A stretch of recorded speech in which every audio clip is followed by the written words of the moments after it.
പ്രധാനമന്ത്രി നരേന്ദ്രമോദിയുടെ ലക്ഷദ്വീപ് സന്ദർശനത്തിനെ അധിക്ഷേപിച്ച 3 മന്ത്രിമാരെ സസ്പെൻഡ് ചെയ്ത മാലദ്വീപ് സർക്കാർ. മറിയം ഷിയൂന, മൽഷ ഷെരീഫ്, ഹസൻ സിഹാൻ എന്നിവരെയാണ് സസ്പെൻഡ് ചെയ്തത്.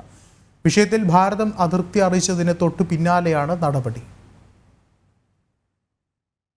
കഴിഞ്ഞയാഴ്ച വിവിധ വികസന പദ്ധതികളുടെ ഉദ്ഘാടനത്തിനായി ലക്ഷദ്വീപ് സന്ദർശിച്ച പ്രധാനമന്ത്രി നരേന്ദ്രമോദി ദ്വീപ് സമൂഹത്തിൽ സമയം ചെലവഴിക്കുന്നതിന്റെയും സ്നോർക്കലിംഗ് പരീക്ഷിക്കുന്നതിന്റെയും ചിത്രങ്ങൾ സമൂഹ മാധ്യമങ്ങളിലൂടെ പങ്കിട്ടിരുന്നു. സാഹസികത ഇഷ്ടപ്പെടുന്ന ഏവരെയും താൻ ഇവിടേക്ക് ക്ഷണിക്കുന്നുവെന്നും അദ്ദേഹം എക്സിൽ കുറിച്ചു.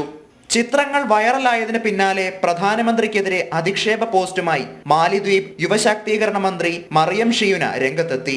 അധിക്ഷേപത്തിന് പിന്നാലെ പ്രധാനമന്ത്രിക്ക് പിന്തുണയുമായി ക്രിക്കറ്റ് ഇതിഹാസം സച്ചിൻ ടെണ്ടുൽക്കറും ബോളിവുഡ് താരങ്ങളായ സൽമാൻ ഖാൻ, അക്ഷയ് കുമാർ, ജോൺ എബ്രഹാം അടക്കമുള്ളവരും രംഗത്തെത്തി.